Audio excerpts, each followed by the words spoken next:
Just 3 days ago, something happened. A silent yet massive shift. Within 24 hours, the entire French media machine changed its target. Gaza vanished from the screens and Sudan took its place. 3 days. That's all it took to erase months of debates, controversies, scandals, and denunciations of war crimes. All of a sudden, the 24-hour news channels, French newspapers, and social media started talking about a genocide in Africa, a humanitarian tragedy they had completely ignored for 2.5 years. The Sudanese conflict is not new. It began in April 2023. It has already caused thousands of deaths and millions of displaced people. But until now, not a single headline, not a single special edition, not a single TV panel. How is it that all of a sudden it became the main topic? Why? Maybe because at that very moment Israel was starting to lose the battle for public opinion. The images from Gaza were becoming unbearable. NGOs were talking about genocide. The UN was demanding accountability, and the International Criminal Court was considering an arrest warrant for Netanyahu. And in Western newsrooms, it was understood that they needed to shift their focus. This is what is called a narrative shift, changing the story to avoid facing the truth. In 3 days, compassion was relocated.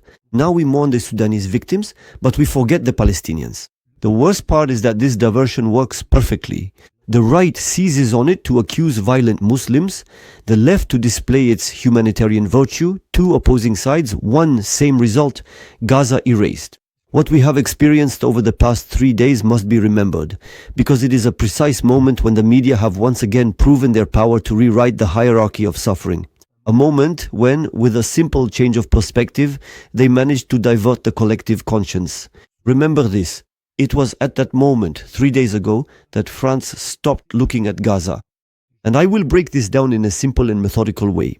In France, every major media narrative starts with 3 dominant sources: AFP, Agence France Presse, Reuters, and Associated Press, AP.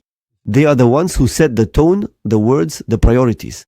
When a narrative shift occurs, like the one with Sudan, it often starts with a priority newswire sent out, triggered by Agence France Presse, which newsrooms then repeat word for word. Of course, this isn't a direct official political order, but rather a deliberate prioritization of public emotion. What is put on the front page becomes the event. Now, the editorial teams at AFP and most major French media outlets, France Télévisions, Radio France, Le Monde, Libération, etc., are closely connected to the executive branch and to certain influential networks close to the Quai d'Orsay and the Élysée. When the government wants to ease tensions over Gaza, they simply change the subject of public outrage. The shift in recent days has been accompanied by a change in tone in official statements. Emmanuel Macron has not mentioned Gaza in his recent speeches. The Ministry of Foreign Affairs has issued several statements emphasizing humanitarian crises in Africa, including in Sudan. At the same time, no new position has been taken regarding the Israeli bombings. This diplomatic framing mechanically guides editorial decisions. Public broadcasters align their priorities with the government's communication. This is a classic agenda-setting logic. We talk about what the state designates as a priority. On X, TikTok or Instagram, political exploitation did not take long to appear. The change of topic was amplified by highly recognizable figures. On the far right, Jean Messiha, Damien Rieu and Mila presented the Sudanese massacres as proof of internal violence within Islam. On the other side, on the left, NGOs, deputies from La France Insoumise, and humanist activists suddenly promoted the hashtag Pray for Sudan in a reaction that was more emotional than political. These two opposing sides feed off each other. The first demonizes in order to validate pro-Israeli theses. You see, Muslims are killing each other. The second dilutes the focus. We must think of all peoples who are suffering. As a result, the Israeli-Palestinian conflict, the massacre, becomes just another tragedy, morally neutralized. Sudan is not chosen at random.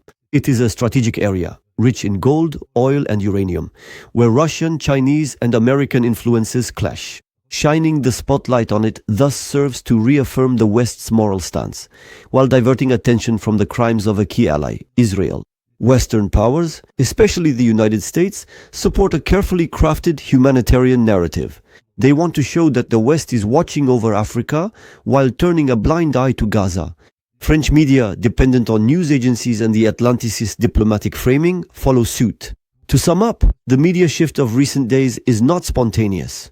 It is the result of coordination between international news agencies, of both public and private editorial teams aligning with state communication, and of the political manipulation of collective emotions through influencers of all kinds. There's no need to imagine a global conspiracy. It's a system of converging interest where everyone has something to gain.